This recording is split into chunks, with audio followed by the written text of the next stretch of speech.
हालात महंगाई के हैं तो बाज़ आइटमों के बारे में आता रहता है कि ये अब शॉर्ट हो रही है। वाकई महंगाई एक्स्ट्रा ऑर्डिनरी बढ़ती चली जा रही है। दाल और मसालों पर बाद का 10-20-25% रेट अचानक बढ़ जाते हैं। चावल पर भी रेट अचानक बढ़ जाते हैं। जिन दिनों जिस चीज़ का इस्तेमाल बढ़ जाता है ना, उन दिनों दाम भी बढ़ जाता है, ये बढ़ा दिया जाता है। इससे मौके पर भी और वैसे भी हमें मतलब दाम अगर सस्ता रखेंगे ना, कम नफ़े पर, तो सेल बढ़ जाएगा, काम आपका रुकेगा नहीं, नेक नामी भी होगी आपकी कि ये सस्ता बेचता है और बेचे भी सॉलिड खालिस। देखो फिर दुनिया में इतनी इज्जत मिलेगी, आखिरत की इज्जत तो बाकी है भी। और अगर महंगा देंगे, मिलावट वाला देंगे, धोखे वाला देंगे, तो एक बार जो फंस जाएगा ना, वो 10 ग्राहक को ख़राब भी करेगा कि यार इधर से मत लेना, ये ऐसा है। ये अलग बात है। ताहम ये कि अल्लाह से डरना चाहिए हम सबको और मुसलमानों को सस्ता देना चाहिए ना, वाजबी दाम। मैं नहीं कहता कि आप मतलब खुद फाके करें, भूखे मरें, यानी इतना नफ़ा लें कि आपका भी पेट भर जाए, घर भी भर जाए, तन भी छुप जाए आपका। लेकिन ये कि ऐसा ना करें कि जिससे मतलब ये कि लोग तकलीफ में आ जाएं। आजकल वाकई लोग तकलीफ में, हर जगह लाओ लाओ लाओ, पैसे पैसे पैसे। अब इधर खाने के लिए बेचारों के पास, हम लोग चलो एक तादाद है जिसका पेट भरा हुआ है, लेकिन एक तादाद ऐसी मिलेगी जिनके पास बेचारों को मतलब फाके हो रहे होते हैं, बहुत कमज़ोरी के साथ ज़िंदगी गुजार रहे होते हैं।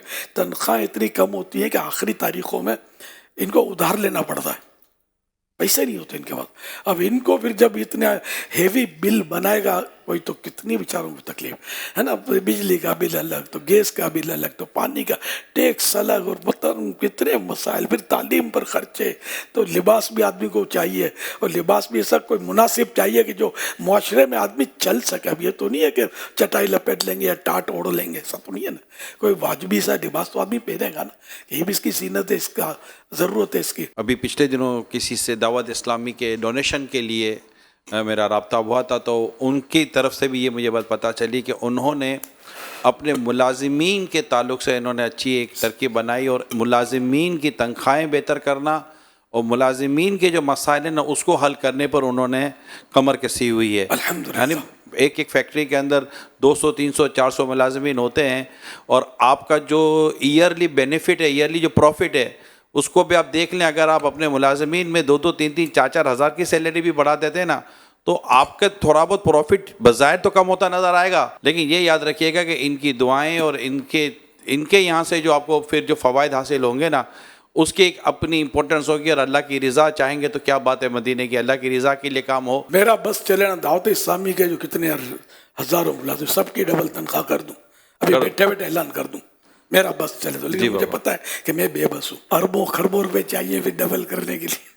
नहीं, अल्लाह पाक, मैं हमदर्दी का इज़हार कर रहा हूं, मुझे समझ आती है। देखो वो हम बचपन से सुनते, व्यापार का पार नहीं है, व्यापार जो पार नहीं, ताजिर बढ़ता जाता है, मुलाजिम बेचारा उसका मीटर चलता है, फिक्स मीटर होता है। अब इसकी 20,000 तनख्वाह, उसकी 35,000 तनख्वाह, उसकी 50,000 तनख्वाह। अब होटल में जाओ तो 1,000-1,200 तो झटके में निकल जाते होंगे। एक टाइम अगर कोई वाजबी सा खाना खाए आदमी, कपड़े लत्ते, तालीम पर खर्चे, किराया, ये वो है ना कि बहुत खर्चे, जिंदा इंसान है। फिर वो दवा डॉक्टर, सबके खर्चे, बहुत खर्चे।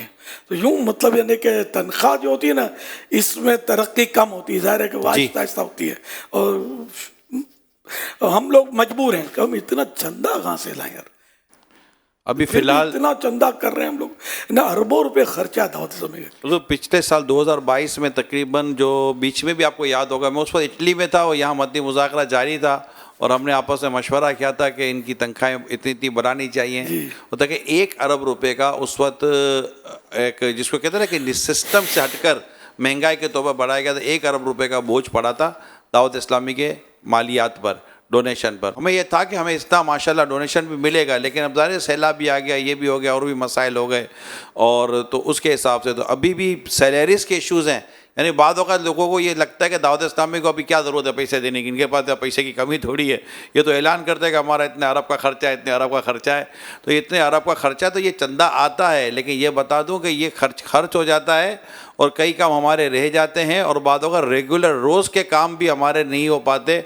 चंदे की कमी की वजह से। अगले महीने के लिए तनख्वाहें देने के लिए हमारे जिम्मेदारान इस वक्त भाग दौड़ कर रहे हैं कि हमारे इस्लामी भाई को तनख्वाहें टाइम पर मिल जाएं। और अभी रमज़ान में तो बोनस देना होता है और हमारी कोशिश ये होती है, नीयत भी होती है कि हमारे इस्लामी भाइयों का बोनस ना रुके, क्योंकि इनकी उम्मीदें होती हैं कि जो भी 30,000 की सैलरी है उसको 30,000 बोनस मिलेगा तो वो रमज़ान और ईद के ताल्लुक से थोड़ा उसका हाथ हल्का हो जाता है, सेट हो जाता है। लेकिन डोनेशन की कमी है। मैं अभी मौका है, बातचीत चली, मैं दोबारा अर्ज़ कर दूं, अल्लाह पाक आप सबको सलामत रखे। आप माशाल्लाह अच्छा ताउन करते हैं दावत इस्लामी के साथ, अच्छा डोनेशन देते हैं। अभी टेलीथॉन भी हुआ है, अभी रजब मुरजब और शाबानुल मुअज़्ज़म और रमज़ान में आप फ़ितरा और ज़कात वगैरह भी निकालेंगे।